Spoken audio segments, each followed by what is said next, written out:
Kalau royalti itu pastinya dinikmati oleh pemegang hak cipta gitu ya, baik pemegang hak cipta atau pemegang hak terkait.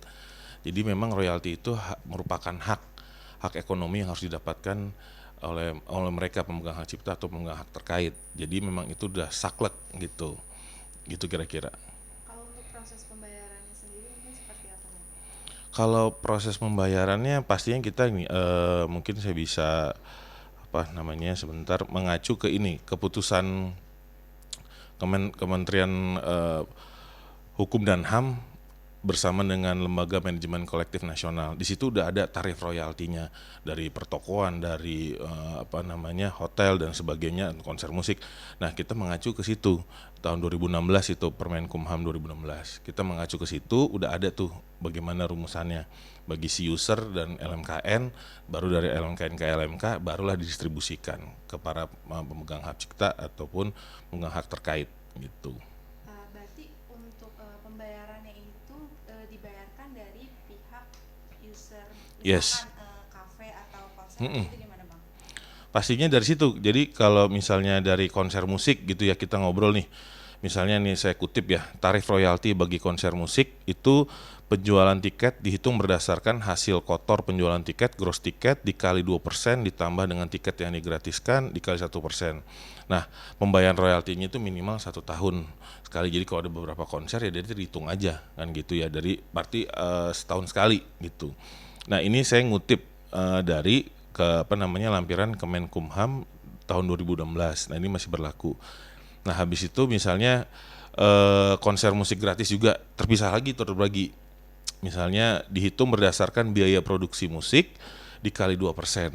Nah, itu di pemegang hak ciptanya atau pemegang hak terkait. Itu dibagikan oleh dari LMK yang ditarik, distribusikan ke LMK, baru ke apa namanya ke pemegang hak cipta gitu. Udah ada sih peraturannya, tapi bagaimana mekanismenya dari LMK ke para pemegang itulah mungkin yang sekarang masih digodok oleh mungkin ya apa pemangku kepentingan lah semuanya ataupun elemen-elemen yang lain dari musisi dan sebagainya. Tapi untuk penciptanya sendiri mungkin dapat berapa persennya bagiannya, dan itu berarti dapatnya dari si pemegang acara itu berarti, Bang? Dari user ini membayarkan gitu. Kalau mungkin di berapa persennya mungkin kita bisa kalau makin besar penjualan tiketnya bisa jadi kan makin banyak juga kalau dilihat dari perhitungan ini ya kali 2% gitu ya. Jadi tadi saya ulangin lagi ya berdasarkan hasil kotor penjualan tiket dikali 2% ditambah dengan tiket yang digratiskan dikali 1%. Jadi menurut saya sih ini dari satu konser kan. Kalau misalnya setahun ada minimal ada 4 sampai 6 kan juga bisa terhitung tuh. Dan itu kan bisa dilihat itu skalanya skala daerah, skala nasional. Jadi seharusnya sih itu bisa dilihat dari nanti laporan akuntan publik gitu dari LMKN tersebut gitu kan bisa dilihat gitu setahun sekali. Tapi, Bang, untuk mendeteksi lagu yang dinyanyikan di setiap event itu mungkin gimana caranya? Kalau mendeteksi mungkin sekarang masih apa ya masih lewat sosial media di upload baru nanti bisa di apa namanya di investigasi gitu. Tapi kalau di luar dari tidak ada yang mengupload itu yang masih jadi apa namanya problem problem bersama gitu. Gimana mengetahui di ujung pelosok sana memakai konser musik ini memakai apa namanya lagu-lagu. Tapi yang secara kaidah hukumnya kalau kita mau buat acara maupun artis apa ya kita tinggal ke LMKN minta izin bayar udah ada gitu. Yang paling paling gampang seperti itu. Ini balik lagi kesadaran diri dari si penyelenggara acara ya. Kalau mungkin penyelenggara acaranya di briefing dan ataupun mungkin ada payung hukum dari CEO-nya segala macam bisa tertib, itu juga akan minimal pemegang hak cipta itu punya kenyamanan lah. Oh pasti terbayarkan. Karena kan IO kan ada asosiasi juga kan dari IO. Kayak gitu sih kira-kira ya. Bang, berarti kalau misalkan seorang musisi itu ingin mendapatkan apa royalti, berarti dia harus mendaftarkan ke Haki atau Wami dulu untuk mendapatkan royalti itu. Jadi pada dasarnya kalau kita hak cipta itu kalau musisi ya lagu gitu ya kalau mau dikomersilkan ataupun diperjualbelikan lebih lebih secara hukum itu harus didaftarkan di Haki pencatatan. Nah setelah itu kan kita melihat kita kemana nih? Oh ternyata ada LMKN, nah ada publisher dan segala macamnya. Nah di saat itu juga bisa didaftarkan juga. Mau mendaftarkan pribadi bisa, ataupun mendaftarkan melalui tempat di mana dia bernaung musisi itu, gitu kan. Nah itu memang harus didaftarkan, karena kalau enggak nanti bagaimana mau LMKN menarik daripada lagunya itu di luaran gitu ya, di dalam tadi tarif-tarif tersebut yang di Permenkumham, gimana mau ditarik kalau lagunya nggak terdaftar. Jadi itu menurut saya itu suatu keharusan sebagai musisi atau pemegang hak terkait lainnya atau pemegang cipta lain, gitu sih kira-kira. Tapi Bang, mungkin kalau misalkan sudah mendaftarkan tapi ternyata tidak mendapatkan royalti, nah itu mungkin gimana Bang? Jadi gini, kalau nggak mendaftarkan royalti, jadi kita ngomong sebagai musisi ya, musisi bernaung mungkin ada di manajemen mana, dari manajemennya itu juga lebih aktif kalau mereka terdaftar di LMK mana, LMK di LMKN, itu kan ada prosesnya. Nah proses itulah yang harus lebih inisiatif untuk menanyakan laporan kinerja apa namanya, evaluasi kinerja dan evaluasi eh, angkutan publik. Jadi dari angkutan publik itu setahun sekali itu diamanatkan undang-undang harus ada di audit gitu. Jadi kita mengacu ke pasal pasal 90 di dalam Undang-Undang Hak Cipta, dalam melaksanakan pengelolaan hak cipta dan pemilik hak terkait, lembaga manajemen itu wajib melaksanakan audit keuangan dan audit kinerja oleh akuntan publik paling sedikit 1 tahun sekali, dan diumumkan hasilnya kepada masyarakat. Nah, dari pasal 90 ini kita melihat bagaimana apakah royal kita udah terbayarkan. Nah, kita disitulah ada ruang diskusinya di situ. Kira-kira kayak gitu sih, Mbak. Nah, Bang, kalau misalkan melihat kasus dari Virgon dan Inara nih, yang Mm-mm. Inara meminta royalti dari lagu yang dibuat Virgon karena inspirasi dari Inara. Nah, kalau Bang sendiri pandangannya seperti apa Bang?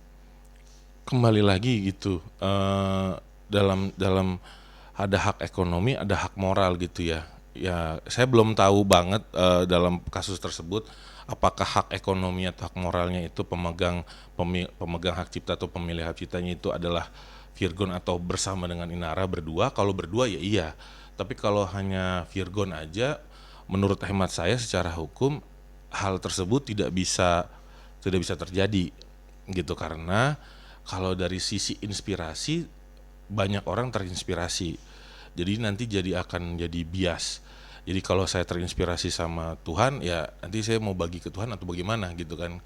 Balik lagi, kalau dalam proses kreatifnya nanti si istri itu bergabung dalam menuliskan, mencantumkan, saya mau deh judulnya ini, saya mau kata-katanya ini ya, liriknya sepenggal lirik ya, jadi dia ada kontribusi di dalam proses kreatif itu, baru dikatakan baru bisa gitu. Itu sih pendapat saya. Jadi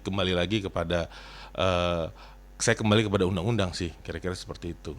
Tapi kalau melihat Virgon sendiri kan dia menjual royaltinya ini ke label. Nah, apakah dengan kayak gitu si Inara tetap bisa meminta hak royaltinya atau enggak Bang? Kalau mungkin, kalau yang saya pahami kaidahnya, karena ini masih dalam proses hukum, mungkin kita lihat tunggu nanti. Tapi kan ini yang saya pahami sih, seharusnya Virgon ini atas nama Virgon ya, lagu-lagu tersebut tercatatnya oleh nama Virgon. Jadi ya pemilik hak ciptanya adalah punya Virgon, bukan daripada inspirasinya. Gitu sih kira-kira.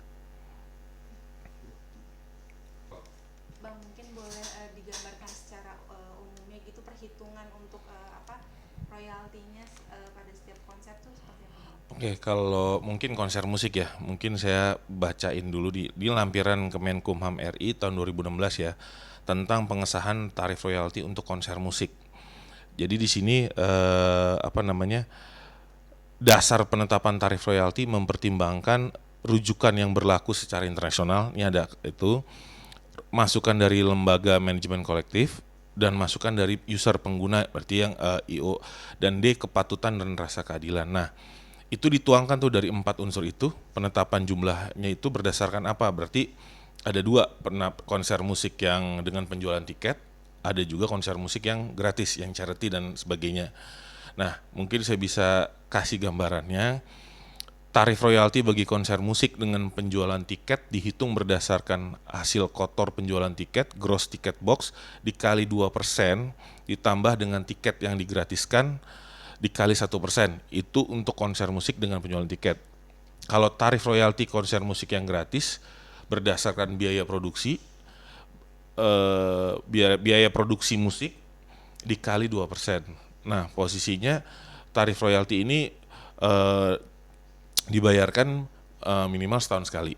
Nah, kalau kita gambarkan mungkin itu akan jadi berbeda-beda karena setiap konser musik pasti kan masanya berbeda gitu kan.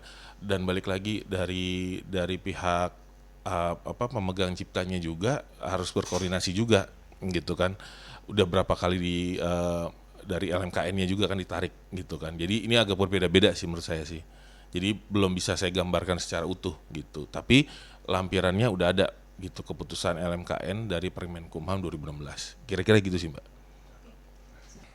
Iya Bang, terkait kasus Andries Tingki dengan mantan personilnya dan juga Posan Tobing dengan Kotak, kan mereka melarang untuk membawakan lagu yang diciptakannya.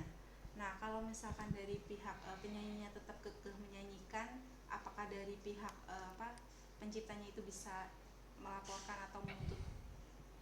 Kalau ini menurut hemat saya sebagai praktisi hukum dan juga konsultan haki gitu ya. Saya melihat gini, saya bacain dulu ya pasal 23 ayat 5 nih ya. Undang-Undang 28 tahun 2014. Setiap orang dapat melakukan penggunaan secara komersial ciptaan dalam suatu pertunjukan tanpa meminta izin terlebih dahulu. Saya clear, tanpa meminta izin terlebih dahulu kepada pencipta dengan membayar imbalan kepada pencipta melalui lembaga manajemen kolektif. Kembali saya ulang ya, tanpa meminta izin terlebih dahulu kepada pencipta dengan membayar imbalan kepada pencipta melalui lembaga manajemen kolektif. Jadi sepanjang sudah membayar imbalan kepada pencipta melalui lembaga LMK, ya sudah bisa lanjut tuh jalan gitu posisinya. Jadi kalau dalam artian belum membayar ke LMK, ya berarti nggak bisa digunakan lah posisinya. Nah, sehubungan performing rate itu semua juga sama, harus ada membayar tarifnya aja yang dalam hal ini lembaga manajemen kolektif nasional. Nanti dari LMKN mendistribusikan hak ekonominya kepada pencipta lagu. Jadi posisi saya berpendapat pada pasal 23 tersebut gitu kira-kira. Jadi nggak bisa dituntut ya Bang?